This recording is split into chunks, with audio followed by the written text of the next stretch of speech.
And the question, maybe in the period prior to 9/11, what was the significance of Al-Qaeda having a protected territorial base from which to train and operate? Well, it was very significant. Reflecting on what Dan just said, trying to think of the at one point when people were mistakenly talking about Al-Qaeda having been strategically defeated, it made me think back. I think that was an error, but it made me think back to that period. I think Al-Qaeda first came on our screen in the 90s at CIA, and particularly about 1996 when we saw bin Laden in Sudan as a financier of terrorism. When this came sharply into focus was in 1998 when Al-Qaeda carried out the attacks on our embassies in Africa, and then in 2000 when they attacked the USS warship, the Coles in Yemen. So it was apparent to us in 1996 when he moved from Sudan to Afghanistan that gradually it became clear that that was turning into a safe haven, to go to Bobby's question. And it was from there that those attacks that I just mentioned were probably planned and masterminded, although carried out elsewhere. So the fact of a safe haven was very important. And it tells you something about the difference between 9/11, pre-9/11, and post-9/11, in that we knew prior to 9/11 that that's where bin Laden was, and that's where Al-Qaeda was. Remember, it's in the year 2000 that we developed the capability to fly an unarmed drone over Al-Qaeda, and it's in that year, I believe, maybe early 2001 or I think it's in 2000 that we see someone we believe to be Al-Qaeda, believed to be bin Laden, a tall, thin man in a white robe surrounded by a security detail, what looks like a security detail. And that's all in Afghanistan. So as 9/11 approaches, the importance of that safe haven grows. Of course, we don't know that the specific event of 9/11 is about to happen, even though we had a lot of strategic warning of an attack prior to 9/11. One could say retrospectively that everyone should have gone into that safe haven before 9/11, but it's a little bit like the conversation we had on cyber the other day when someone said we have not yet had the clarifying event that brings into focus what cyber is for everyone. I think 9/11 was that clarifying event in terrorism, because literally within a week between September 11 and September 17, the president made the decision we were going in there. So that the safe haven became, we were aware of it, it gradually grew in importance. 9/11 brought it into focus, and the rest is history, you know. A point to what Bruce just said, I'm recalling now that when we went into the safe haven after 9/11, two things of note, many things of note, but two things that stand out in my mind. We did find a rudimentary anthrax laboratory. We didn't know at that point. You have to get back into the atmosphere of those times, which many people have forgotten, but we didn't know at that point how far along they were in the program or if they were along in it at all. But we knew they were doing work on it from the forensics that we did in this laboratory that we discovered. Later, we discovered that, in fact, they had a lot of help on this from, among others, a person named Yasid Sufat in Malaysia.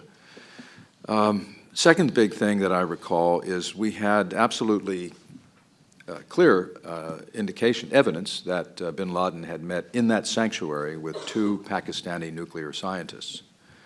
And again, we didn't know what had he discussed. We learned this through documents and through talking to people there. Eventually, George Tenet went to Pakistan and confronted then President Musharraf with that knowledge and said, we need to know what went on in that conversation. You need to find these two Pakistani nuclear scientists and find out what was discussed. And to his credit, Musharraf did that.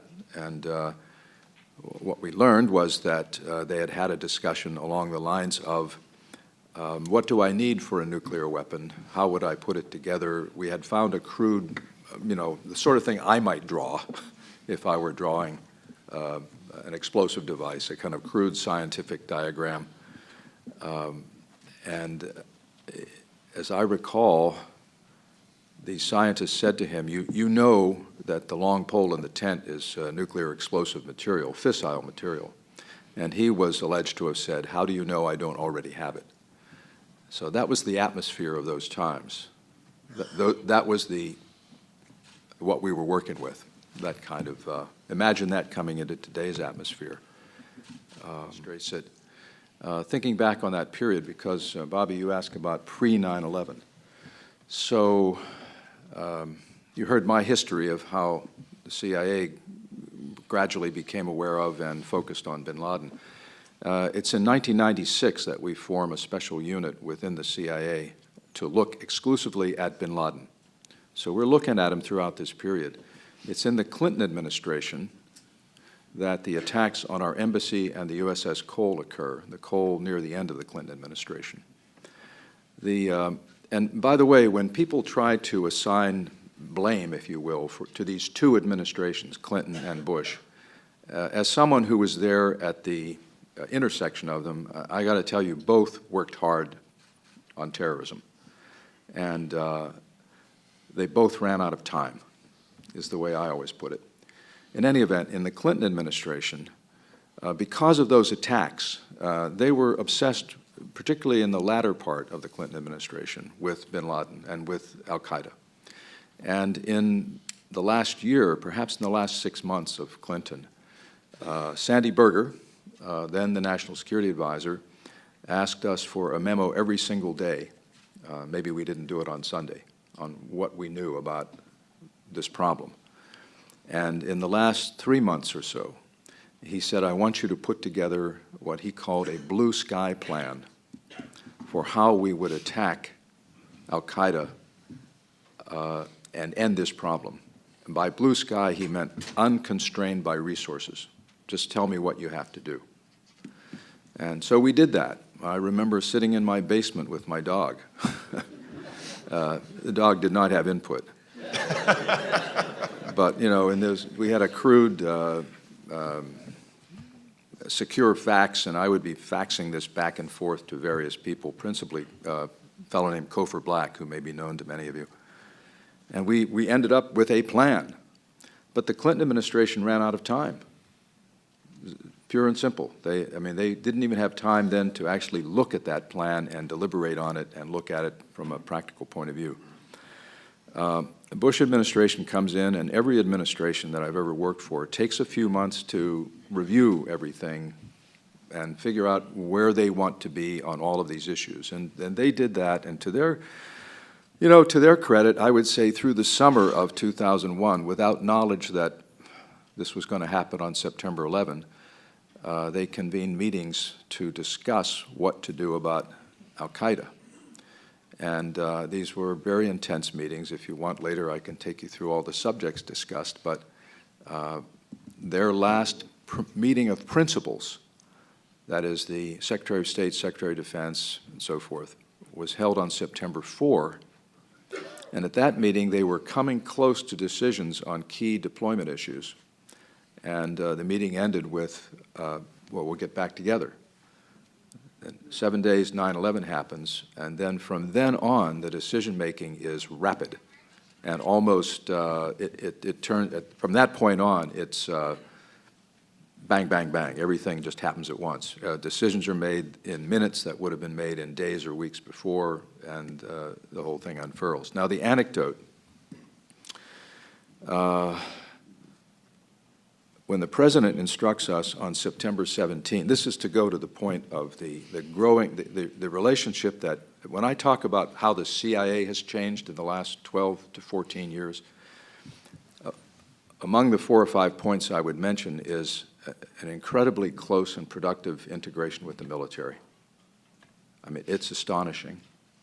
It is a treasured capability that our country has now to integrate civilian intelligence with military power.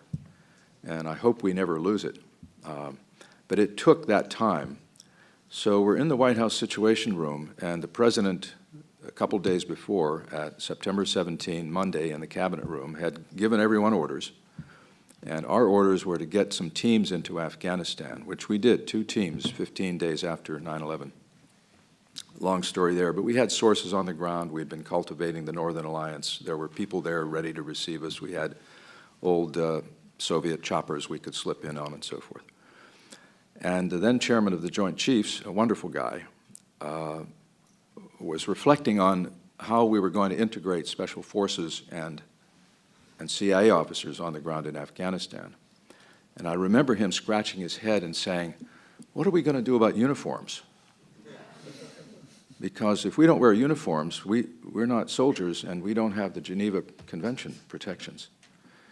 That's the kind of fundamental question that shows you how far away we were in terms of thinking together about this. I mean, it's a misleading anecdote because everyone was proceeding with the best of will and a desire to cooperate, and all the barriers were down.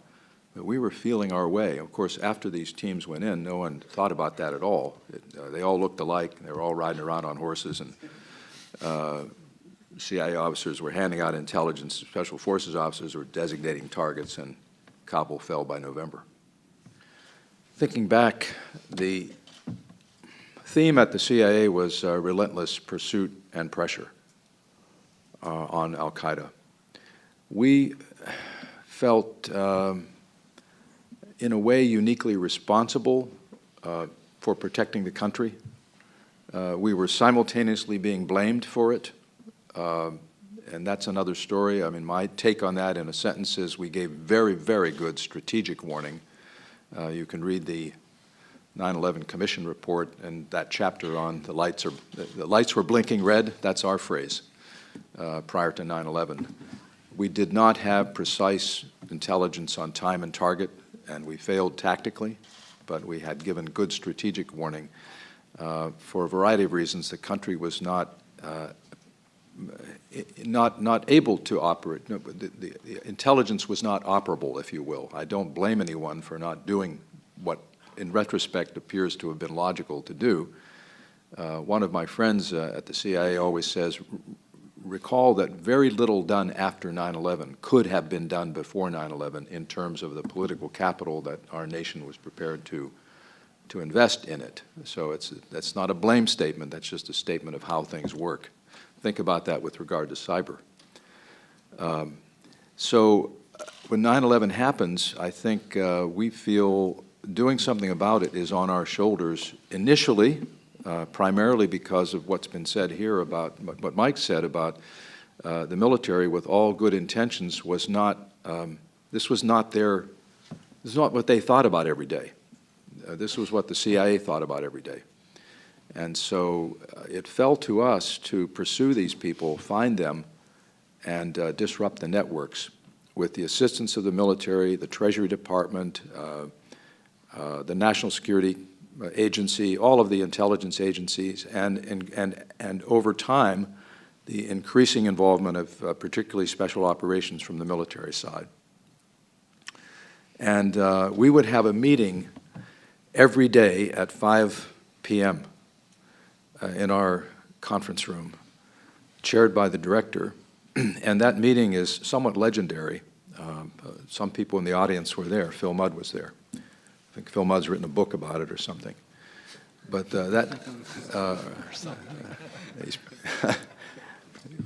you all know Phil, obviously. But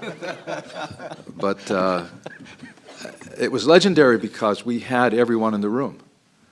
It's not well understood that we had senior military officers in the room. We had the National Security Agency in the room. We had the FBI in the room.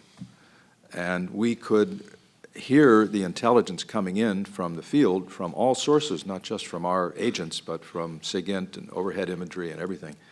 And we could take operational decisions at that table, which we would then carry out and hear about 24 hours later when we gathered at that table, but of course during the day as well. So as Mike alluded, in that time, we had special authorities from the president that we had never had before to go out and do some things that we had never been authorized to do before. And we went out and did them. And we basically captured the leadership of the 9/11 era Al-Qaeda. That worked. Those capture operations were brilliant. People often forget about that in the midst of the controversy over interrogation that has ensued. And I don't know whether you want to get into that. That's not a fruitful field to get into. We could do the whole panel on that. But the point is, it was difficult to capture those guys. How do you capture the mastermind of 9/11, Khalid Sheikh Mohammed? You don't just go out and put out a reward notice. You got to find that guy, and you got to find him through very precise intelligence. Well, we captured all those people. And I would say that the information we received from them was, for the most part, extraordinarily good, solid, and effective. It led us to capture other people, to disrupt networks, and now some scholars looking back at that period and all that's been published have begun to conclude that, looking at what's now publicly available about the results of that, the information we received from those guys. So that's what we were doing, and that's what I remember working.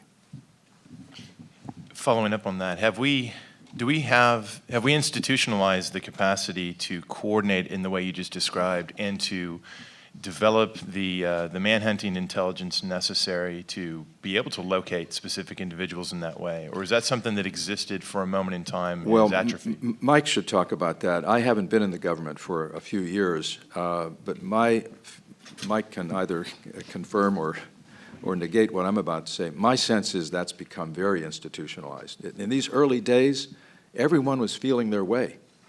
I mean, for us to get to that level often required a personal meeting, which we did every 2 weeks, a sit-down lunch with Secretary Rumsfeld, to say, here's where we are, where are you, how can we fit this together?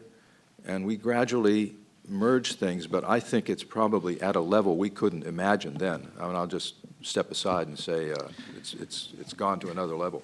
Yeah, I agree with that. Yeah, you know, thinking about what was just said, we have to worry about that because going back to what Bruce's history of the Al-Qaeda in the Arabian Peninsula, correct me if I'm wrong, but every one of these innovations that they came up with the exception of the cartridge bomb plot that we were tipped off to by another intelligence service, every one of those innovations surprised us. So the pattern in the AQAP has been, okay, or let's say the pattern in terrorism generally has been, okay, we detect metal getting on a plane. So what do? They go to liquid. We ban liquid. We know to look for that. What do? They go to the underwear bomber, which was a substance that could not be picked up either as liquid or by metal detectors. We find Abdul Muttalib. What do? They go to putting a bomb in the compartment, the baggage compartment, the cartridge bomb plot. And I've even heard, I think this has been in the press, that they've even thought of surgically implanting a weapon. Yeah. So they're thinking ahead, and we try, but I think we continue to lag. It's just in our nature to. But this is one reason why at the agency, right after 9/11, we created something called the Red Cell, and their job was, Steve will remember this very well. Their job, and you gathered all the most innovative, eccentric people you could find in the agency, put them in a room and shoved food under the door once a day, and said, "You are now terrorists. Think like a terrorist. What would you do if you wanted to attack us?" And they came up with some really scary ideas. And some of them were true. But we have to be them in order to anticipate what they might do. Like 30,000 feet on that issue, I think we have to realize there were some huge geopolitical muscle movements going on in this period of time. First, there are three big trends that a number of us talked about in writing back in 2012, 2013. First, it was apparent when we made the decisions that we were going to ramp down our presence in Afghanistan and Iraq, that there would be a vacuum of sorts created. It seemed apparent to me. If you still have the problem, you're going to have fewer eyes on the problem and diminished intelligence reporting because you're not going to have people out all over these two countries. So that's one thing. Second thing is the Arab Spring occurs and a number of things happen. As Henry Kissinger said at the beginning of the Arab Spring, this is scene one of act one of a 5-act play. And I don't know what scene we're in now, but we're not at the end of the play. But in that first couple of years, it goes to what we quickly saw, which is the Arab Spring turns into, in most cases except perhaps Tunisia, a series of revolutions that do two things. First, it disrupts the security apparatus of these countries. Okay, authoritarian countries have their downsides, of course. We don't love the word authoritarianism, but authoritarian countries with intelligence services generally know what's going on the street. That the confusion and chaos across the Middle East due to the changes in government opened up valleys of ignorance about what's going on in those countries. The intelligence services themselves became focused on other things like surviving in transitional governments. And in that period of time, I said we're at 30,000 feet. I'm not really even talking about just Iraq. But across this whole area, South Asia, Middle East, North Africa, going back to your very first question, Bobby, about safe havens, we see in this period of time the emergence of the largest safe haven that terrorists have had since prior to 9/11. That was plainly apparent. ISIS emerges in that general climate. The third big trend is more precise. I won't go into it deeply, but I think in this period of time we start to pick up evidence that terrorists are thinking more about holding territory.